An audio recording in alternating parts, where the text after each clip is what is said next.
ख्रीष्ट ज्योति प्रज्वलित अंधकार हेला लुप्त ख्रीष्ट ज्योति प्रज्वलित अंधकार हेला लुप्त प्रतिटी अंतर आलोकित करे जेउ ज्योति प्रति जीवनर पथ प्रदर्शक से ज्योति से जे सारा जगतर ज्योति ख्रीष्ट ज्योति से ही सत्य ज्योति सत्य ज्योति सत्य ज्योति सत्य ज्योति सत्य ज्योति। नमस्कार, आरंभ करुछु आमर साप्ताहिक ओडिया बेतार कार्यक्रम सत्य ज्योति। प्रिय श्रोता बंधु, अनेक समय परिस्थितिर चापरे पड़ी ईश्वरंक संतान माने पापर पंकरे छटपट होती आउ सेथुरु मुक्लिबार उपाय पाती नहीं। किंतु सेई समय जड़े अछंती जी से नर्करु उद्धार करने को सक्षम, जी आम पाप निज देहरे बहन करी क्रूस उपरे प्राण देले, सेई प्रभु जीशु ख्रीष्ट। तांकु सरल हृदय डाकिले से तुमको उद्धार करिवे। एई परिप्रेक्षी रे आसंतु सुनिबा आजिर कार्यक्रम।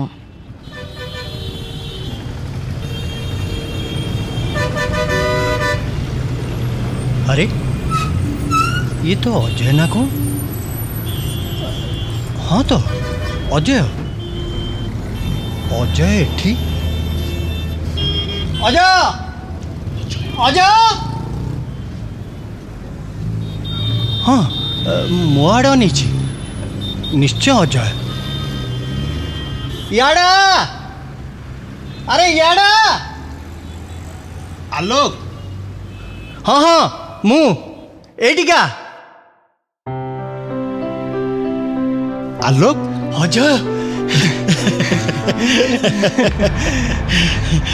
अरे मु तो केते खोजुची तू एठी एठी माने मो घर पर एठी।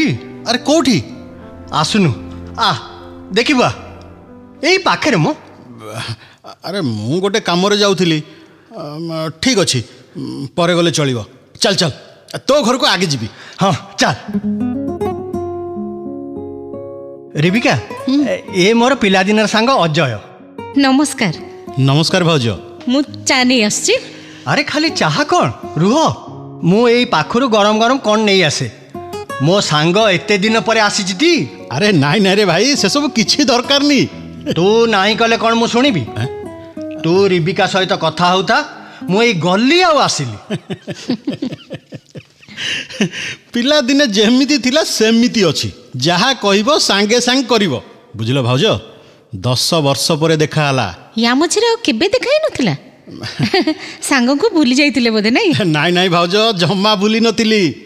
हेले कटक को आसिया मात्रे मु आग तार से पुराना घर को जाइथिली। हेले सेठिका लोके कहले से अनेक दिन अब एठू कर चली गलेनी। आ भाबिलु हुए तो चर्च रे देखा हबो तेणु मु नियमित चर्च आसिली। हेले देखा हेलानी।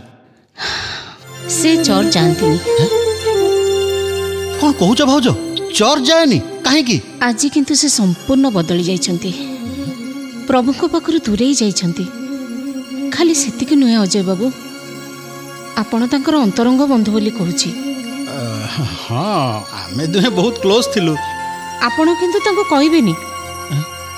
ए घर ए साजसज्जा देखी आपण होते भाबिथिबे से बहुत बड़ पोस्ट अछंती नहीं।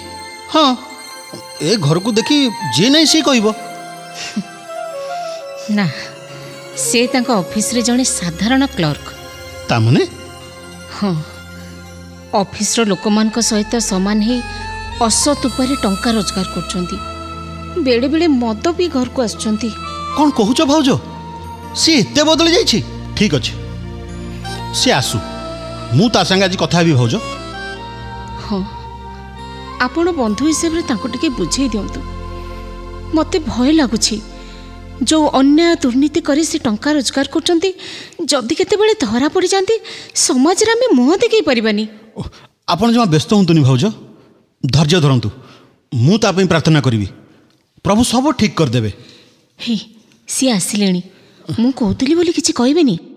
हे नियरिबिका, गरम गरम पकुड़ी और रसगोला जाओ गोटे थाली रे नहीं आस। अरे हाँ तू एठी केमती? अरे वर्षे हेलाणी मु एठी की ट्रांसफर हेई आसिलिनी। कौन कहलु वर्षे हैला? आउ आज जाए मते देखा करनु? कटक आसी तते बहुत खोजिली हेले पाइली कोठू? हेले प्रभुंको अनुग्रह आसी हठात देखा ही गला। हे नियो गरम अछि खाइ दियो, ठंडा हे गेले भल लागिबनी। मु चा आणुची ने खा।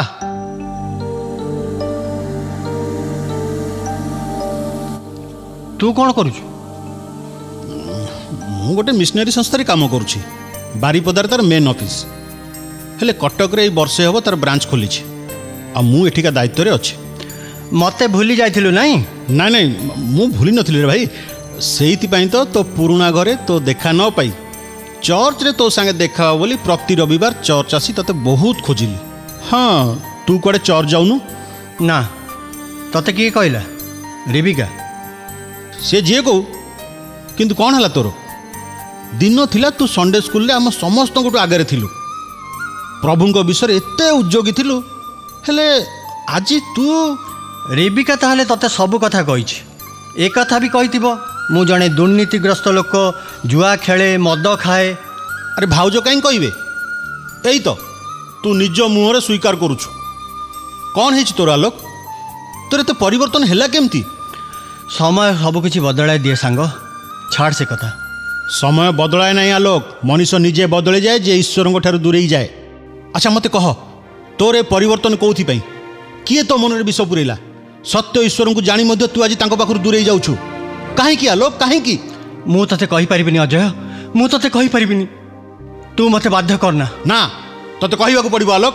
कह कह आलोक कह। बेस तू जदि जानिबाकू चाहुछु तेबे सुन। नियो चा नियो। चा पी दे। चा पर पीबी, तू आगो कह। तमे भी शुण रेबिका, जहाँ आज पर्यंत क्या कही पार नथिली, मन भितर रखी संतुली होउतुली, आज से कथा कहूची। भाबुची मनटा टिके हालुका हो। मु जो ऑफिस काम करुची सेटा गोटे नर्क कुंड। सेठी तलु आरंभ करी ऊपर पर्यंत समस्ते दुष्ट प्रकृतिर आ दुर्नीतिग्रस्त। बिना लाभरे सेठी कौनसी काम हुए ना। लाभ माने? तो ऑफिसटा कौन गोटे व्यवसाय केंद्र? ना माने हाथ गुंजा बिना सेठी फाइल ए टेबुल से टेबुल को मूव करे नहीं। मु जेतेबेले प्रथम जॉइन कली जड़े ख्रीष्ट विश्वासी भावे ए सबुर विरोध कली, कहली एटा अन्याय पाप, मु ए सबुरे सामिल हो पारिबिनी। ठीक कथा, किंतु सेठी समस्ते मते थट्टा परिहास कले। कथाटा डायरेक्टर पर्यंत गला, भाभी सेठी न्याय मिलिबो, मात्र डायरेक्टर मते धमक दे कहले पार्टी बंद कर रहिबाकू। पार्टी खोलिले तम ना रे मिथ्या अभियोग आनी तुमको चाकरी डिसमिस कर दिया जिवो। मु डरीगली आ शेष बाध्य ही मते सेमानक सहित सालिश करने को पड़ा। मो पॉकेट को भी मुठा मुठा टंका आसिला। मु भूलीगली ईश्वर को, भूलीगली गिरजा प्रार्थना सबकि। आज मुझे पुति गंधमय नर्क भितर आउ बाहरी पारुनी, कारण मो द्वारा एमिति सबू काम करी मते फसई दिया जाइछि। मुह खोलिले मते जेल जीवाक पड़िबो। एबे तू कह अजय मु कौन करिबी? तू भय करनी आलोक, आम प्रभु जीशु पाखे कौन विषय असंभव नुहे, से ही केवल तेज रक्षा करेंगे। चल चल मो सांगे। कुआडे? मु तते एमिति जनक पाखक नहीं जीवी जी तते अंधकार रु बाहर उपाय बतई देवे। चल। ना ना ना मु कुआडे जीविनी, तू जानिनु पुलिस पाखक गले। अरे पुलिस पाखक नुहे, मु तते जने धार्मिक व्यक्ति पाखक नहीं जीवी जी तो पई प्रार्थना करिवे आ प्रभु तो जीवन रे आश्चर्य कार्य करिवे। चल। हाँ हाँ तमे जाओ। हो तबे चल चल।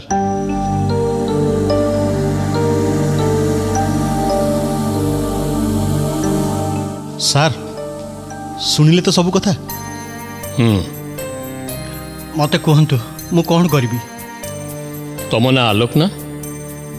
अच्छा, आलोकर कार्य कौन? अंधकार दूर करवा। अंधकार दूर करी सबु विषय को परिष्कार भाव में देखा होची आलोकर कार्य कौन हो ना? नहीं हाँ सर। देख, तमें जो परिवेश अच्छ सेठी दुर्नीतिर अंधकार घेरी रही, किंतु तमें सेठी थाई मध्य से अंधकार दूर हो पारिनी, कारण तमें मध्य से अंधकार भितर हजि जाइछ। जेहेतु आत्मिक भाव तुम भितर प्रभु जीशुंकर आलोक नहीं ना, कौन कौच अजय? हाँ सर, ठीक कथा। तुमको विश्वास रे दृढ़ होगा पड़ो आलोक बाबू। ईश्वर शक्ति उपर विश्वास रखा पड़ो, कारण जो ख्रीष्टर आलोक थाए सेठारे अंधकार आपे आपे दूर हो जाए। जीशु माथ्यू 5:14 पदरे कहले, तुमाने जगतर ज्योति। आ 16 पदरे कहती, तुमानकर आलोक लोकों साक्षात प्रकाश पाऊ, जेपरी से माने तुमानकर सत्कर्म देखी तुमानकर स्वर्गस्थ पिता महिमा कीर्तन करिवे। किंतु सर से माने बहुत दुष्ट, दरकार पड़े तुमको मर्डर करदेवे। ईश्वर को शक्ति उपर तुमर विश्वास नाई बोली तुम एक कथा कौच आलोक। तुम्हें परा बाइबल पढ़ीच? तरे भाविल दानिएल को कथा, तांकर अखंड विश्वास हेतु सिंह माने तांकर किछि क्षति करि पार नथिले। दाऊद कथा चिंता कर, गलियात परी राक्षस को से छाटिणी बालीगरड़ा पत्थर रे मारी पारिथिले केवल ईश्वर विश्वास पई। तेणु दुष्ट लोकों को तुमर भय करवा उचित नुहे। तुम्हें साहस धर। निय बाइबल आ बाहर कर जिरिमिय पुस्तकर 15 पर्व आ पढ़ 20 आ 21 पद। आज्ञा बाहर कर। सेठी एपर लिखा जाए, पुणी आम्भे यही लोक मान निकटरे तुम्भ को पितलर दृढ़ प्राचीर स्वरूप करिबा। से माने तुम्भ संगे युद्ध करिवे, मात्र तुम्भ को पराजय करि पारिबे नाही, कारण सदाप्रभु कहती, तुम्भ को त्राण करिबा पई और तुम्भ को उद्धार करिबा पई आम्भे तुम्भ संगे संगे अछु। पुणी आम्भे तुम्भ को दुष्ट मानक हस्तरु उद्धार करिबा और आम्भे तुम्भ को भयंकर लोक मानक हस्तरु मुक्त करिबा। सुनल तो आज्ञा प्रभुंकर प्रतिज्ञायुक्त वाक्य। तेणु भय न करी विश्वास रे स्थिर रही तुम नामर यथार्थता प्रतिपादन कर। देखिबा आलोक सबू ठीक हो। धन्यवाद सर। मु प्रकृति रे निज विश्वास हराई भयभीत हो पड़ी। आपण मो आखि खोलीदेले। आज मु संपूर्ण रूपे ईश्वर ठारे समर्पित जीवन काटिबी। आउ कौन सी विषय को भय करिबिनी। जेमिति मोर आलोक अन्य मानक निकट प्रतिफलित हबो। धन्यवाद सर। आपण मो पई प्रार्थना करिवे। निश्चय करिवी। सुनिले आजिर कार्यक्रम सत्य ज्योति। ए संपर्क रे अधिक जानिबा पई ओ बिना मूल्य रे एक पुस्तक पाइबा पई आमको पत्र लिखंतु।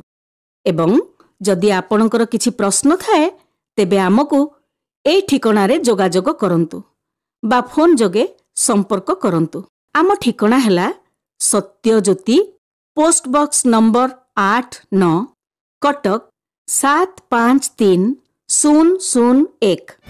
आज पई विदाय नेउछु। आपण मानक सहित पुणी देखा हबो ठीक आसंता सप्ताहर एई दिन एई समय। नमस्कार।